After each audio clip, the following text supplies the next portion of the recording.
नमस्कार। प्रांजल ज्ञान गंगा में आप सभी का स्वागत है।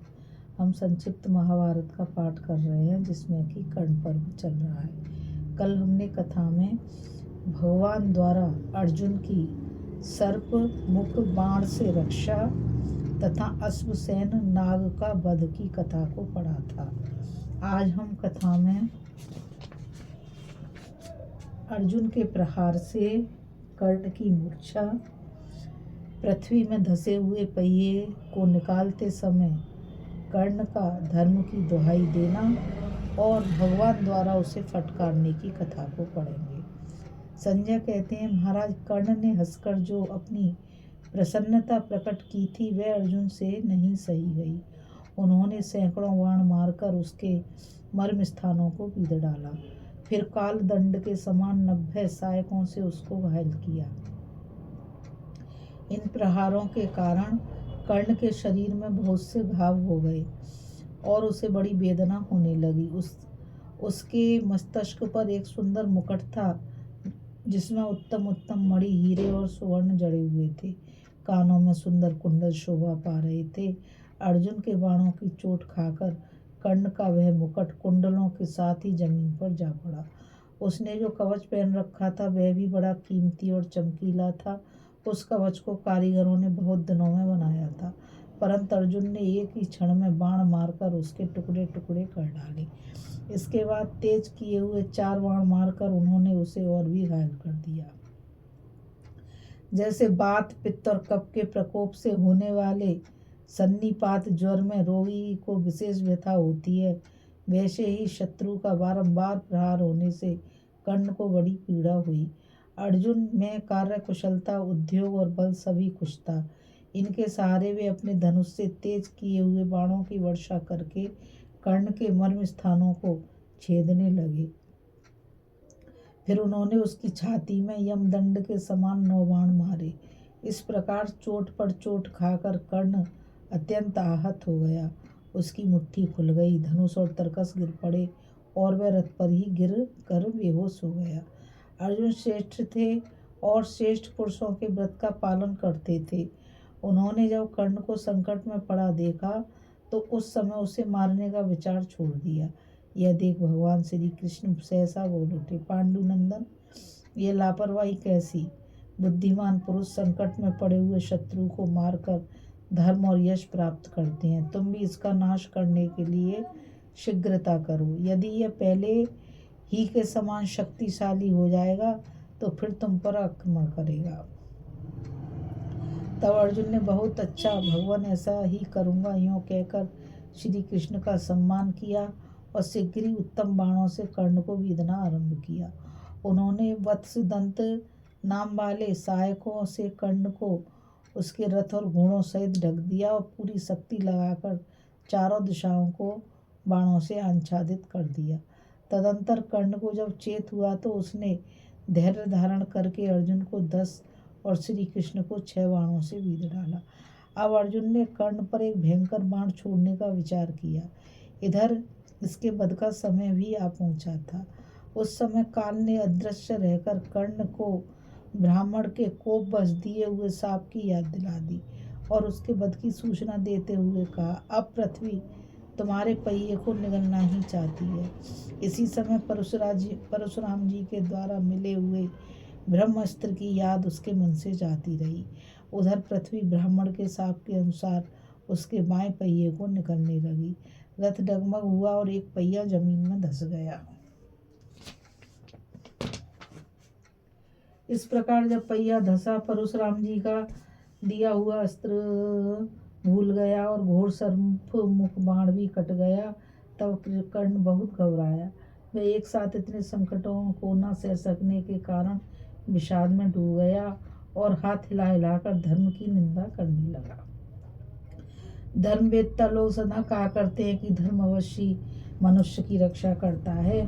मैं भी शास्त्र में जैसा सुना गया और जैसी अपनी शक्ति है उसके अनुसार धर्म पालन करने के लिए सदा ही प्रयत्न करता रहा हूँ, किंतु आज वह भी मुझे मार ही रहा है, बचाता नहीं। इसलिए मेरी समझ में तो यही बात आती है कि धर्म भी अपने भक्तों की सदा रक्षा नहीं करता। जब कर्ण ये बातें कर रहा था उस समय उसके घोड़े और सारथी लड़खड़ा रहे थे। वह स्वयं भी अर्जुन के बाणों की मार से विचलित हो उठा था। मर्म स्थानों में चोट लगने से वह शिथिल हो गया था। काम करने की शक्ति नहीं रह गई थी, अतः रह रहकर धर्म की निंदा ही करता था। इसके बाद उसने कृष्ण के हाथ में 3 और अर्जुन के 7 भयंकर बाण मारे। तब अर्जुन ने भी कर्ण पर वज्र के समान भयंकर 17 बाणों का प्रहार किया। वे उसके शरीर को छेदते हुए पृथ्वी पर जा पड़े। इस प्रहार से कर्ण कांप उठा, किंतु बलपूर्वक अपने शरीर को स्थिर रखकर उसने ब्रह्मास्त्र प्रकट किया।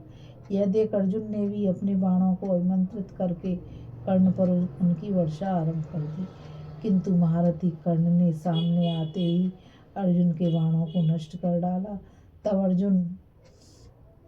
तब भगवान श्री कृष्ण ने कहा, पार्थ, राधानंदन कर्ण तुम्हारे बाणों को नष्ट किए डालता है, अतः अब तुम किसी उत्तम अस्त्र का प्रयोग करो।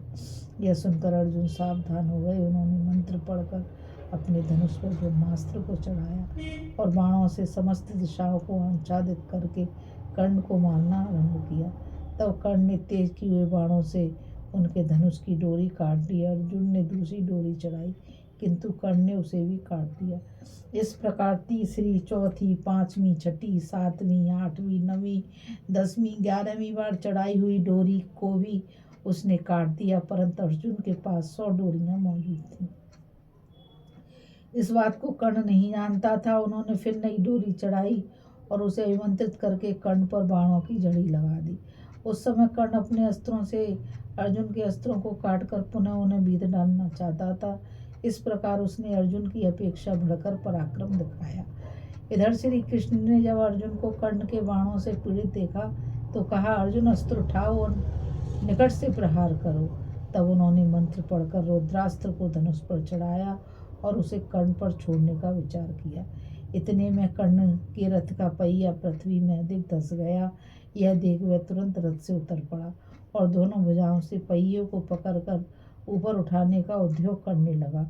उसने 7 दीपों वाली इस पृथ्वी को पर्वत और वन सहित 4 अंगुल ऊपर उठा दिया, मगर फंसा हुआ पहिया न निकल सका।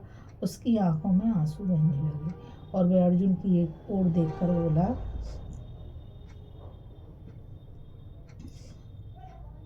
कुंती नंदन, तुम बड़े धनुर्धर हो। जब तक मैं अपना यह फंसा हुआ पहिया ऊपर निकाल न लूं,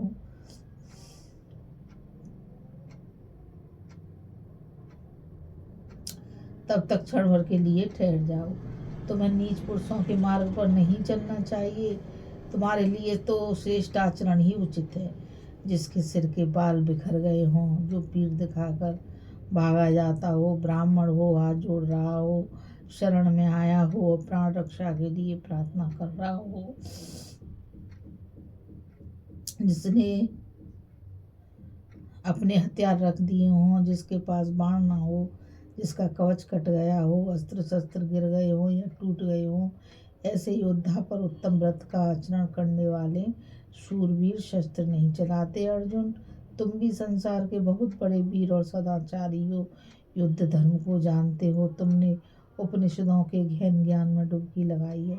तुम दिव्यास्त्रों के ज्ञाता और उदार हृदय वाले हो। युद्ध में कार्तवीर्य को भी मात करते हो। महाभाव, जब तक मैं इस फंसे हुए चक्के को ऊपर उठा ना लूं तब तक रुक जाओ। तुम रथ पर हो और मैं जमीन पर, साथ ही मैं बहुत घबराया हुआ हूँ, इसलिए मेरे ऊपर प्रहार करना उचित नहीं है। अर्जुन, कर्ण की बात सुनकर रथ पर बैठे हुए भगवान श्री कृष्ण ने कहा, राधानंदन, सौभाग्य की बात है कि इस समय तुम्हें धर्म की याद आ रही है। प्राय ऐसा देखने में आता है कि नीच मनुष्य विपत्ति में फंसने पर प्रारब्ध की ही निंदा करते हैं, अपने किए हुए कुकर्मों की नहीं। कर्ण, पांडवों के वनवास का 13वां वर्ष बीत जाने पर भी जब तुमने उनका राज्य नहीं लौटाने दिया, उस समय तुम्हारा धर्म कहाँ चला गया था।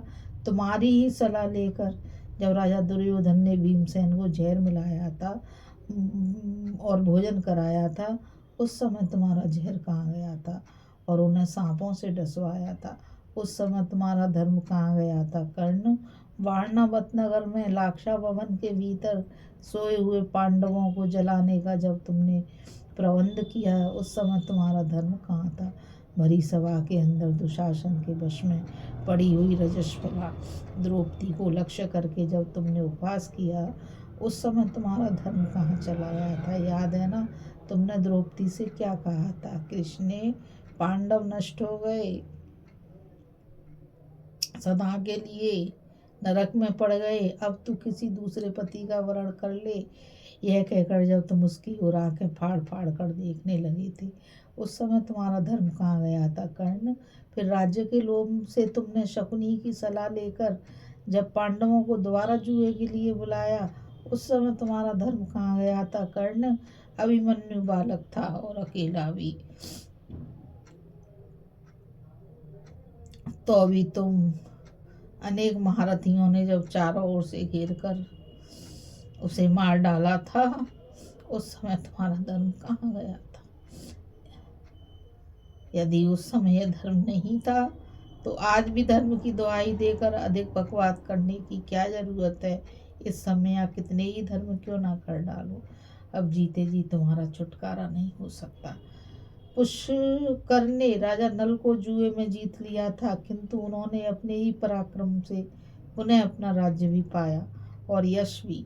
इसी तरह निर्लोभी पंडित पांडव भी अपनी भुजाओं के बल से शत्रुओं का संहार करके फिर अपना राज्य प्राप्त करेंगे तथा इन महापुरुषों के हाथ से ही धृतराष्ट्र के पुत्रों का नाश हो जाएगा। भगवान वासुदेव के ऐसा कहने पर कर्ण ने अपना सिर लज्जा से झुका लिया, उससे कोई जवाब देते नहीं बना। इस कथा में बस इतना ही।